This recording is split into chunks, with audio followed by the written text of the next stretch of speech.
Know you started working on Friends just shortly after giving birth to your daughter, Lily. What was it like operating as a mother of a newborn and creating all of those outfits, the schedules, the tight deadlines, and everything? Schedules were really hard, but I had a big support system, so I was able to do that. It was kind of before the days when you could bring your babies to work. It started shortly after that because Marta, our executive producer, had a baby a few years later, and she was able to, of course, have nannies around and have the baby, but that wasn't really happening at the time. So it was just, it's always hard leaving your babies. I mean, I had two babies at home, and I worked really hard my whole life. And it's interesting because my son works with me now, so he gets to be with me all the time. What does So he do for you? Does he just shadow you, or does he have like a more closer working role with you? he sort of paves the way for me, so I don't have to do as much really. Wow, um, he oversees everything, and he thinks like a filmmaker, not like a designer. So it's really helpful. that would be amazing. How old are your children, if you don't mind me asking? My son Gavin is 34. He's going to be 35, and my daughter's almost 30. She's 29. Wow, amazing. Do they watch the show now, or do they not really care? It's interesting. Gavin grew up watching it. He was still, I don't know if he was at like early high school, maybe junior high. And Thursday nights he'd have all his friends over and they'd watch. It was really fun. But Lily was too small, so she didn't really start watching it till college. Mhm. And she said she found it really soothing and familiar and comfortable, and she loved it. Yeah. I think that's how most people feel about Friends. You really created such a, I know you said before, like a visual harmony on screen, but that's definitely what comes across in every episode. My mum, like she grew up watching it, and at first I was probably a bit skeptical because I'm a bit younger than Yeah, yeah. the typical audience, but she like forced it into my heart, and I'm so glad that she did because it's incredible to watch. Well, Um, I think that's the most incredible thing, is that every generation it keeps getting rediscovered, and that makes it, I think, a really interesting phenomenon, because it sort of surpasses whatever's going on culturally, or it's just, it transcends everything. And I know I spent a lot of time in Europe last year, and I was really surprised by people's responses in Europe, and I was in Eastern Europe. It was amazing because everybody either learned English watching the show and had a real deep emotional attachment to it, had a lot of meaning for them. And that's really the first time I ever thought about that. There's no really reason why I would have thought about that as something so powerful for people. did you watch it as it was going on, or were you not really watching It it? was 24 hours a day. I mean, It was the I was last one. there, yeah, 5 days a week, and we worked insane hours, 100-hour weeks. So I watched it every day. It was Yeah. like, it's funny. It's the same with the morning show now. It's very funny. I just was invited to speak on a panel a couple weeks ago. They showed the last episode, and then we had this panel, and it's the first time I ever saw it on a big screen. And I really never saw it all together, because when I read a script, I usually am looking for Alex, Alex, Alex, Alex, and I'm a little bit outside of the whole. So I got so emotional watching it, and in the question answer afterwards, I was still kind of emotional. I said it was powerful to see everything so big, and even the wardrobe. It was like, It's pretty amazing that you can do the work that you do and not feel like you need to see it on a massive screen to see it all come together. You just know it's going to work. time, yeah, it's like that with movies also. By the time the movie's getting released, you've been eating, breathing, sleeping it. And yeah, it doesn't really matter. Yeah. So what was it like knowing all of the upcoming twists and turns of a show? Like, well, you said if your son was watching on a Thursday, did you give anything away? No, never, never. No. And your family and friends, were they like also seeing how what amazing phenomenon it was becoming around you? No, no. When you're working on something and you're on the inside, you're not really aware that much of what's going on the outside. It's what you do. It's what you do every day. So, I had nieces and nephews and people who wanted to come by the set and see the show. And it's funny now because, especially with Matthew Perry's passing, so many of my relatives that were young, very, very young, and came to the set, and it was, the greatest experience they'd ever had. And so they feel such a close attachment to the Chandler character because they were able to meet him and see him. And so it was really interesting to see the response and how that non-relationship had such a huge impact on them. Mm, definitely. Yeah. Which cast member were you closest to on set, would you say, or was it different ways with all of them? It was different with all of them. I spent a lot of time with Courtney Cox just because she lived near me. So we had a lot of years where we spent a lot of time together. Sometimes we'd be on the freeway heading back to the west side, and we lived so close that I'd stop over. It was 10 years, so it had sort of, it went in and out of things. And as the years went on, I got busier and busier and busier doing other things. Bright Kaufman Crane had two other shows, Veronica's Closet and Jesse. I did those all at the same time. So then I was doing three shows. And then, probably towards 2000, I started doing so many movies. I was juggling everything, juggling Friends, juggling movies, juggling television shows. So I got busier and busier and busier as the years went on. Yeah, it's funny. It's funny to think about looking back because 10 years, it was a long time, but in the scheme of things, it was like a flash. So I know you viewed when designing for the show because you have an artistic background, like sort of a tableau, but how did the personalities of the characters come into play with that? So how did you make sure that their style was cohesive with their personality, regardless of just looking at it like a portrait? We're really influenced by the writing. So the characters are created through the writing. We're just interpreters of what's already on the page. Our job is to bring it to life, to add something, but not to add too much because, it's a comedy and the comedy is forefront and you can't have anything to distract the comedy. And it's also a lot of physicality in the acting. So that has to be taken into account. But no, I'm sure you've read the way I designed. I'm a painter, so I designed them by palettes. And I created a palette for everybody that suited them and their coloring. And then, whenever they were all together, there were six of them. When they were together a lot, I wanted it to look beautiful together. Definitely. Much the same way you see this painting behind me where the colors just work together.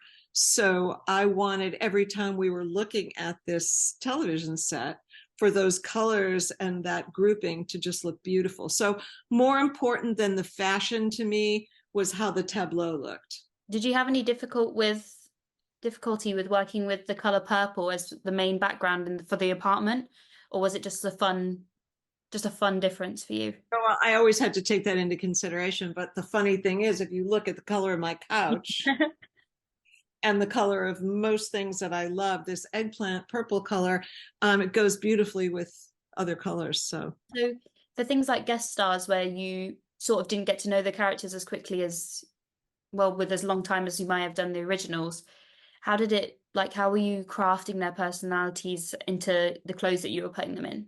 well, it's a good question. So, we would read a script on Monday, and in my mind, I would have to already have an idea of what would work for them. And I would already be thinking about what my cast was wearing, which I always had to consider first. So it happened very quickly. They would come and, start rehearsals, and then we would probably not get into fittings until Wednesday. And then we were usually pre-shooting on Thursday. So it was a really, really fast situation. I mean, rarely did we get advanced scripts, only for maybe Thanksgiving special or Christmas.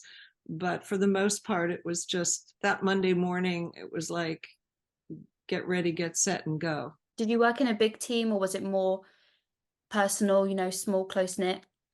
It was really close. I mean, our offices were really interesting. They were kind of like railroad cars, so my office and the fitting room and one of the offices and then the other office. So we were all kind of connected in a long row. And there was myself and my supervisor and my key, and we had two set people, and then we had additional costumers as needed depending upon how big the guest cast was. Did it mainly stay the same across all the 10 years, or were you probably one of the only people that stayed on for the entire season run? No, my original supervisor stayed on for 3 seasons, and fourth season I brought Nancy Gould on, and then Nancy was with me until the end, and so was everybody else. So we had a pretty, and that went for across the board for the whole show. I mean, mostly everybody stayed. Although when we did, I think the 100 episodes, I think there were just 9 of us that were on the original pilot. At what point did you, across the 10 seasons, did you see the show really take off and think that the styling choices you were making have such an influence on culture and how people were dressing in New York at the time? It happened right away. The first season, we had no idea. And then summer came and they started to do reruns, I think, over the summer. And so by that fall, the beginning of second season, we already knew that we were a hit show. So things happened really fast. And it's funny, I always think about the actors' cars were parked on the side of the stage, and you could see the cars that they had season 1, cars they had season 2, cars they had season 3, and it was, it just continued, and so they got, fancier and fancier. And It's so funny hearing you say that they just started doing the reruns then, because now there's not a time when Friends isn't on the television. Like it's always constantly running, at least in the UK, on one channel. It's all it plays in order. And I don't even know when it starts and when it stops. I think it just repeats, and it always has since I've been alive. How did the plot and so that changing over time influence how you costume them? I know like when we see them, the girls go through heartbreak, they're a lot more casual. When Phoebe meets her husband, she wears like a 60s dress and her hair is like completely different than normal. How did you take those into consideration and think, because this has happened, we'll change that sort of thing? no, it wasn't that. It's really just that, like human beings, we're constantly evolving. Mhm. So each season um, gave us the opportunity in this evolutionary process. And as I said before, really, I just took the lead of the writers. The writers set the tone, the writers create the new narrative. And our job really is to just figure it out between the seams. How closely did you work with hair and makeup? Because obviously everyone's obsessed with Rachel's hair throughout the whole thing. But otherwise, I'd say that Phoebe, she has all those fun updos and all the accessories. Obviously, did you style every single hair to think like this is how I want it to look for the seasons? But they were brilliant hair and makeup, and we were close and would always be discussing what they're going to be wearing. And no, I think we functioned in our creative realms. In terms of iconic moments for me, the wedding episodes, every single one of them, which wedding dress is your favorite and which one would you have worn? Well, it's interesting because the original was from Warner Brothers stock, Jennifer's wedding gown that she wears in the first episode. We just pulled it from stock, so I don't know where it came from. It was probably on something else at some point in time. Phoebe's, I love that wedding dress because it was lavender. And I made the coat actually to go with that dress, which was great. Courtney's dress, Monica, I made a wedding dress for her. I made wedding dresses, I think, for all of them just to have in the mix. And I did a really simple one for Monica. And the one that we picked, I would not tell them which I had designed and which I hadn't designed. It was just a matter of which one is right. Did I have a favorite? No, I don't operate that way ever. I like everything that I do. It's not, I don't like something more than the next. If I put it on them, it means I really love it. An iconic moment, obviously, all the wedding dresses are incredible, but I always focus on Monica's bridesmaids dresses. Where any information you can give me on them, I would pay an obscene amount of money to obtain one. I found those dresses at Neiman Marcus, and that company, I can't remember now who they were, but they were in New York. They no longer exist. They got a huge boost from that. They did amazing business with that dress for many, many, many, many, many years. And yeah, it was just an off the rack dress. The dress that I designed and made was Emily's. For the London wedding, I made that, and I made that jacket. Another hilarious, and I'm sure you've spoken about it a million times and I've read about it a million times, but did you only have one pair of leather pants for Ross's scene, or was it like multiple pairs? Was it a one take wonder? Yeah, we had multiple pairs. I don't know exactly. I can't really recall how many we had to use, but yeah, we of course had multiples. And what do you think was the most memorable, funny moment? I mean, I always loved the 80s flashbacks. I love the boys in their, amazing outfits and hair. And all the Thanksgiving episodes were really special. I mean, there was that one that had 7 time periods, the Yeah. one Fairchild was in. So we had all those different decades, and that was really fun. Anytime, like when Phoebe was the Civil War nurse and her arm got blown off, any of those sort of wardrobe driven things were so enjoyable. Everything, the armadillo, all those special costumes. I mean, that allowed me to grow and have to go outside of my comfort zone and really, Yeah. find craftsmen to help me build them and create them. So that was always fun. And, the writing was very wardrobe driven, always.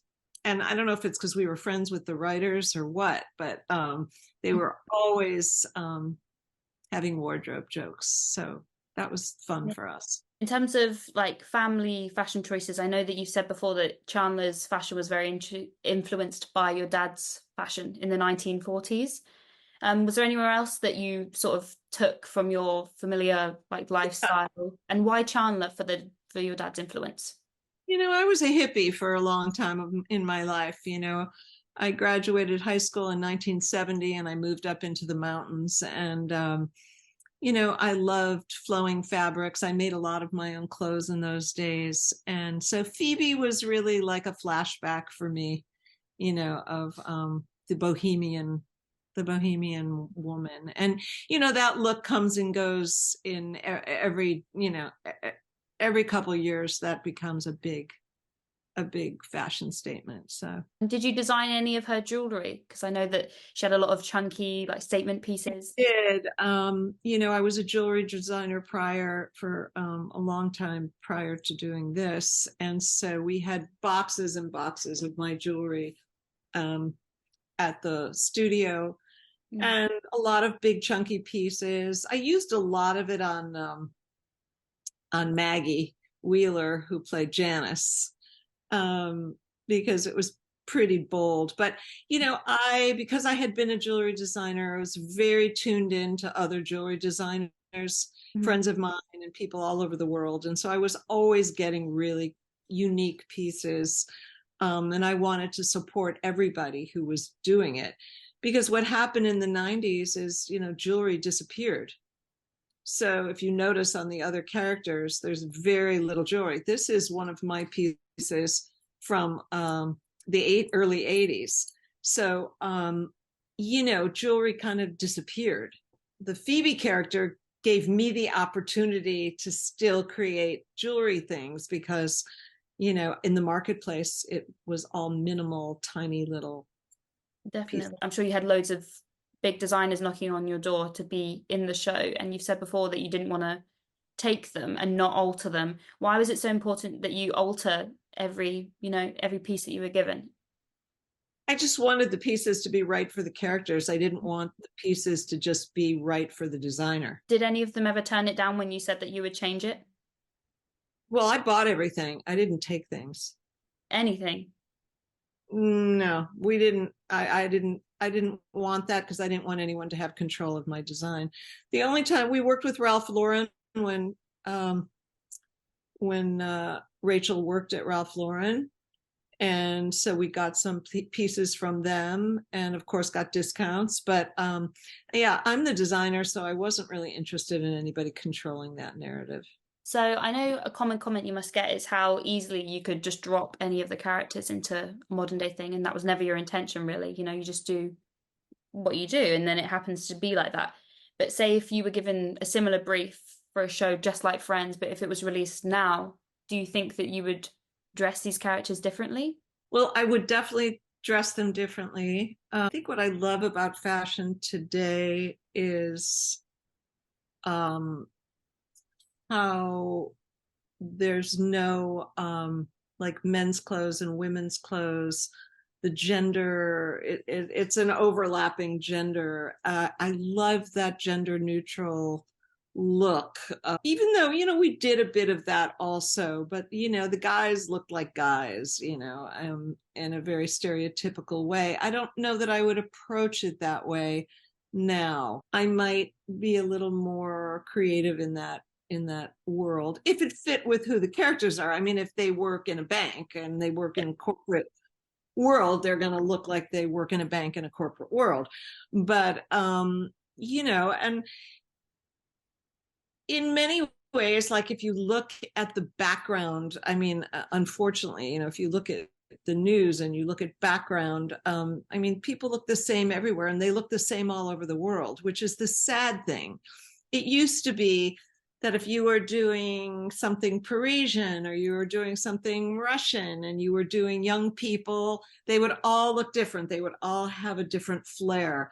It's pretty subtle right now. I mean, because of social media, there's sort of a blending of people looking more similar rather than taking their culture and having that really dominate the fashion of that period. So it is different. It's very different. That's not to say that I don't like to use lots of different periods in contemporary. So if I was using some 90s, it would probably look like Friends, and it just kind of works that way. In Friends, I know that I did a lot of vintage. I did a lot of things from the past.